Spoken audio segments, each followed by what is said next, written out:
হাসিনার বিচার এবং দেশ সংস্কারের আগে কোনো নির্বাচন হবে না, এটা লাউড অ্যান্ড ক্লিয়ার। আমাদের রোডম্যাপ হচ্ছে সর্বপ্রথম আমরা চাই জুলাই আন্দোলনের হত্যার বিচার, সংবিধান সংস্কার।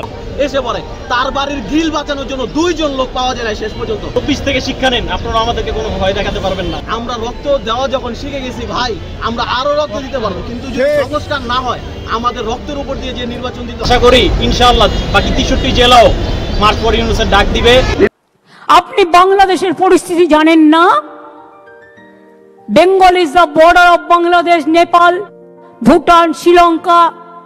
আপনি ইউনুসের সাথে গোপন মিটিং করুন, চুক্তি করুন, দেশের ভালো হলে খুশি হব। কিন্তু আপনার প্ল্যানটা কি? আপনাদের প্ল্যানিংটা কি? কোন এজেন্সির মাধ্যমে ওখান থেকে লোক নিয়ে এসে দাঙ্গা করা?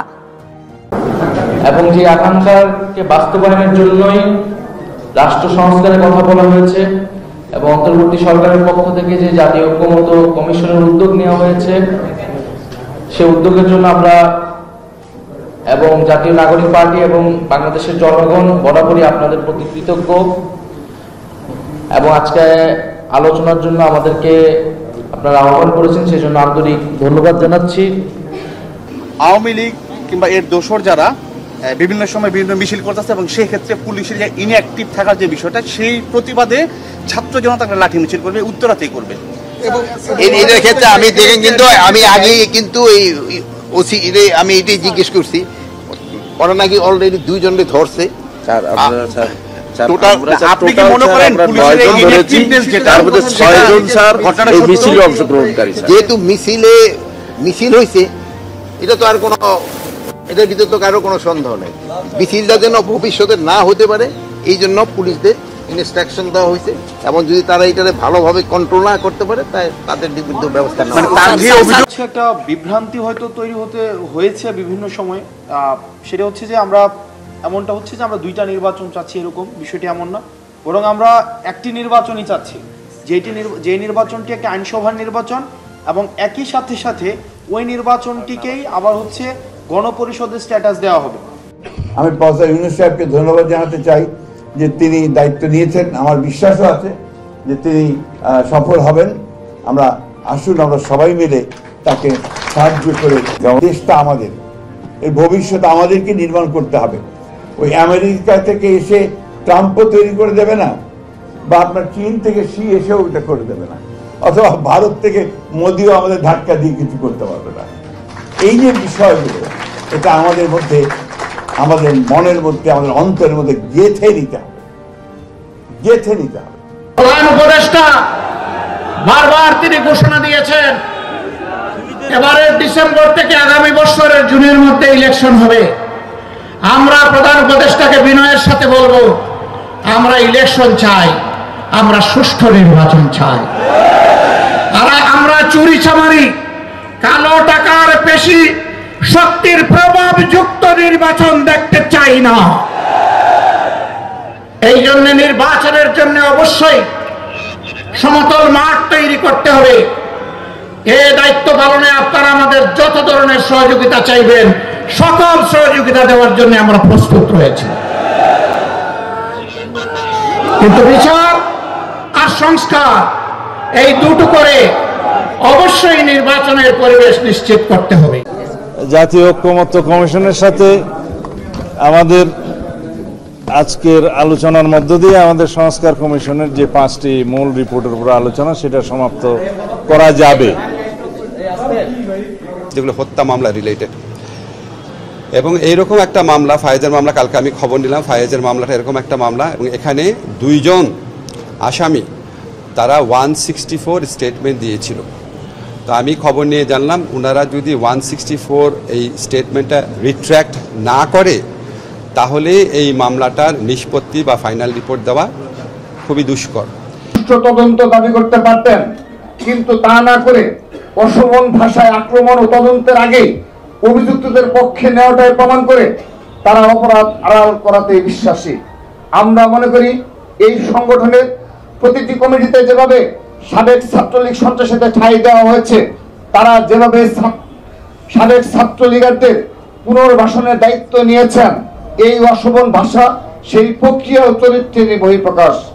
আমরা তাদেরকে ষড়যন্ত্রের নীল নকশা হিংসঠিক ও ইতিবাচক ধারার ছাত্র রাজনীতি চর্চার আহ্বান জানাই। একই সাথে আমরা গভীর উদ্বেগের সাথে লক্ষ্য করছি বর্তমান অন্তর্বর্তীকালীন সরকারও সকলের প্রতি সমতা ও ন্যায্যতা নিশ্চিত করতে পারছে না।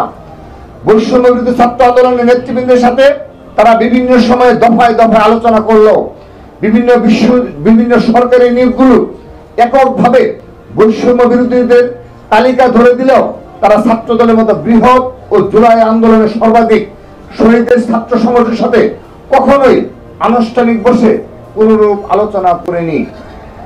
এখনো পর্যন্ত সচিবালয়ে, পুলিশে এবং রাষ্ট্রের বিভিন্ন সেক্টরে এবং দপ্তরে রয়েছে, যে কারণে আমরা মনে করি আমাদের যে আন্দোলন ছিল সেই আন্দোলন এখনো পর্যন্ত শেষ হয়নি।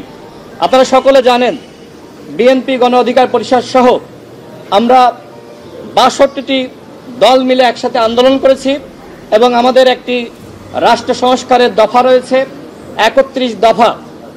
বিএনপি গণ অধিকার পরিষদ সহ যারা যুগপৎ আন্দোলন করেছি তারা কিন্তু সেই হাসিনা ক্ষমতায় থাকা অবস্থায় আমরা রাষ্ট্র সংস্কারের কথা বলেছি। আমরা এই মুহূর্তে মনে করি রাষ্ট্র সংস্কার ঐক্যমতের ভিত্তিতে হতে হবে এবং একই সাথে গণহত্যার বিচার দ্রুত সময়ের মধ্যে শুরু করতে হবে। একটি ট্রাইব্যুনাল গঠিত হয়েছে, এই একটি ট্রাইব্যুনালের মাধ্যমে দ্রুত সময়ের মধ্যে বিচার করা সম্ভবপর নয়। সরকারের পক্ষ থেকে বলা হয়েছে তারা যদি সময় পায় ডিসেম্বরের মধ্যে তারা গণহত্যার বিচার কাজ শেষ করবে, কিন্তু আমরা মনে করি একটা ট্রাইব্যুনালের মাধ্যমে এত অল্প সময়ের মধ্যে বিচার করা সম্ভবপর নয়। যে কারণে সরকারের প্রতি আহ্বান রাখছি যে আপনারা ন্যূনতম 10টা ট্রাইব্যুনাল গঠন করেন এবং জনগণের যে আকাঙ্ক্ষা আপনারা দ্রুত সময়ের মধ্যে গণহত্যার বিচারটা আপনারা শেষ করেন। তাহলে ওরা এখানে দাঁড়ায় কথা বলতে কি সমস্যা? লোকজন, অ্যাম্বুলেন্স এগুলো আটকায় মানুষের জীবন বিপন্ন করে কথা কেন বলতে হবে? এই শিক্ষা কে দিয়েছে ডাক্তারদেরকে?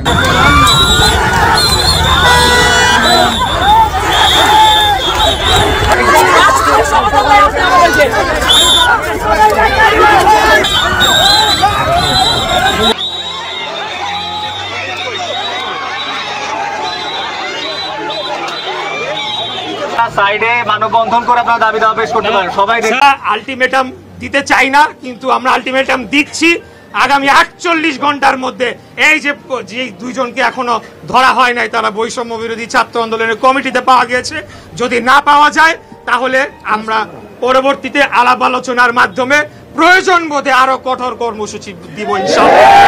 বৈষম্যের সন্ত্রাসীরা হুঁশিয়ার সাবধান, হুঁশিয়ার সাবধান, বৈষম্যের সন্ত্রাসীরা ফাঁসি চাই, ফাঁসি চাই।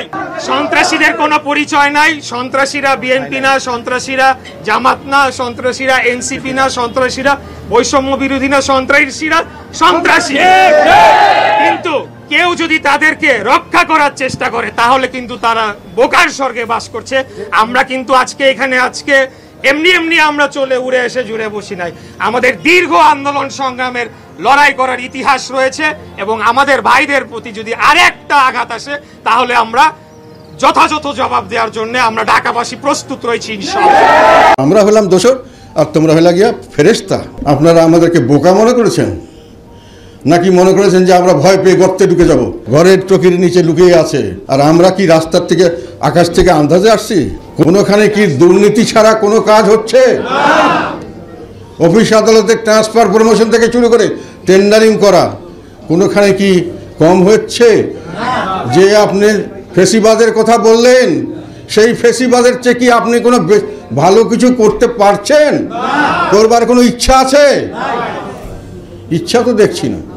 মিটিং মিছিল করতে যান না, সেখানে গিয়া মারপিট করেন। আপনারা দোসরদের নিয়ে 5 স্টার হোটেলে বড় বড় মুরগির রান খান, হাসি ঠাট্টা 24টি দাঁত দেখাই পারেন। আর আমাদের নেতাকর্মীরা যখন একটা ছোট্ট হোটেলে কোনো রকমে একটা ইফতার মাহফিল করতে যায় সেখানে আমরা গিয়া হামলা করেন, মানুষের রক্তপাত করেন। কয়েকজন ছেলেপেলে আমরা সিসি ক্যামেরা ফুটেজে যেটা দেখেছি যে সিভিলে তাকে ধাওয়া করে এবং সে ওই ওভারব্রিজ থেকে বা ফুটওভারব্রিজ থেকে নিচে নামার সময় পড়ে যায়। পড়ে গিয়ে তার মুখের এই সামনের অংশটা একেবারে গুরুতরভাবে থেতলে যায় এবং ওখানে কিছু তাকে বেল্ট দিয়ে মারেও। তো এই ঘটনা থেকে কালকে কিন্তু আমরা যোগাযোগ করতেছিলাম কাল থেকেই, যেন এটার ইম্প্যাক্টটা যেন না পড়ে। তো তারপরে কিন্তু আজকে সকালে হুট করে, যে একটু আগে আপনারা জানেন যে ঢাকা কলেজের বেশ কিছু 200-250 স্টুডেন্ট এরা চলে আসে সিটি কলেজের এখানে, এসে এলোপাতারি তারা হয়তো বা ডিল ছুটছে, গেটে ডিল মারছে। তো আমরা খবর পাওয়ার পরে কিন্তু আমরা দ্রুত চলে আসি এখানে আমাদের অতিরিক্ত ফোর্স নিয়ে। ফোর্স আসার পরে ফোর্স দিয়ে আমরা হচ্ছে দুই পাশে, আমরা দুই দিকে কিন্তু ঢাকা কলেজের ওদিকেই বিশেষ করে আমরা নিয়ে গেছি। তারা একটু রাস্তার উপরে ছিল, তাদেরকে মোটামুটি ক্যাম্পাসের ভিতরে ঢুকিয়ে দিয়ে ওইখানে মোটামুটি একটা অবস্থা করে যে ওরা বের হবে না, এরকম একটা করে আমরা আসি। এর মধ্যে এই দিকের আবার স্টুডেন্ট, তাদের মনে একটা স্টুডেন্টকে নাকি গুরুতর আকারে মারছে, এটা আমরা শুনছি যে ওরা এসে একজনকে গুরুতরভাবে মারছে। তো সেইটার কী অবস্থা আমি জানি না। তো এরা আবার হয়তো বা এটার প্রতিক্রিয়া দেখানোর জন্য আবার সামনে চলে আসছে সায়েন্স ল্যাবরেটরি মোড়ে। তা আমরা তাদেরকে আবার আপনার সামনে পেয়ে আমরা বোঝানোর চেষ্টা করছি, ভাই তোমরা চলে যাও, যদি কেউ আইন হাতে তুলে নেয় তার ব্যবস্থা আমরা আইনগতভাবে নেব। আপনারা বেসিক ডেমোক্রেটিক স্টাইলের বিরুদ্ধে যে মেম্বাররা ইলেক্টেড হবে তারা চেয়ারম্যান মানাবে, এই তো এটার বিরুদ্ধে আমরা বলেছি সরাসরি ভোটে নির্বাচিত প্রতিনিধির মাধ্যমে রাষ্ট্রশাসিত হবে, এটার সংবিধানের মূল এসেন্স বক্তব্য। নির্বাচন ব্যবস্থা সংস্কার কমিশনের রিপোর্টে আমরা বিস্তারিত রিপোর্টে 243টি সুপারিশ পেয়েছি। এই 243টি সুপারিশের মধ্যে সরাসরি আমরা 141টি সুপারিশের সাথে একমত, 14টা সুপারিশে আংশিক একমত, 64টি সুপারিশে মন্তব্য সহ ভিন্নমত, অন্যান্য মতামত, আর 24টা সুপারিশে কেবল আমরা একমত হইনি। আরাকান ওই বর্ডারটা একটু ডিফিকাল্ট বর্ডার, আপনারা জানেন দেশটা কি এখনো মিয়ানমারে, আমরা তো মিয়ানমারের সাথে যোগাযোগ রাখি, কিন্তু বর্ডারটা কে দখল করে আসছে? আরাকান আর্মি পুরাটা। এখন দেখবেন দিবেন মিয়ানমার থেকে কোনো কিছু ইম্পোর্ট করতে হলে বা এক্সপোর্ট করতে হলে মিয়ানমার সরকারেরও ট্যাক্স দিতে হয়, আবার আরাকান আর্মিতে যারা আছে তারও পয়সা নিচ্ছে। তাদের জায়গা থেকে পুরো বাংলাদেশের মানুষের পক্ষ থেকে একটাই দাবি জানাই, যারা এত বড় একটি গণহত্যা ঘটিয়েছে তাদের এই বাংলাদেশে রাজনৈতিক কর্মকাণ্ড করার কোন ধরনের অধিকার থাকতে পারে না। তারা এই বাংলাদেশের আগামী নির্বাচনে অংশগ্রহণ করার বিন্দুমাত্র প্রশ্ন আসে না। যারা এই স্পর্ধা দেখাবে তাদের বিরুদ্ধে বাংলাদেশের ছাত্র জনতা দাঁড়াবে। কয়েকদিন আগে আমার দায়ের করা নির্বাচনী ট্রাইব্যুনালের মামলার একটি রায় আমি পেয়েছি। তো সেই রায়ের পরবর্তী পদক্ষেপ কি হবে এবং কিভাবে সেটিকে কার্যকর করা হবে সেটি আলাপ করার জন্যই আমি আজকে আমাদের মাননীয় সিসি মহোদয়ের সাথে দেখা করতে এসেছি, এটাই, আর কিছু না।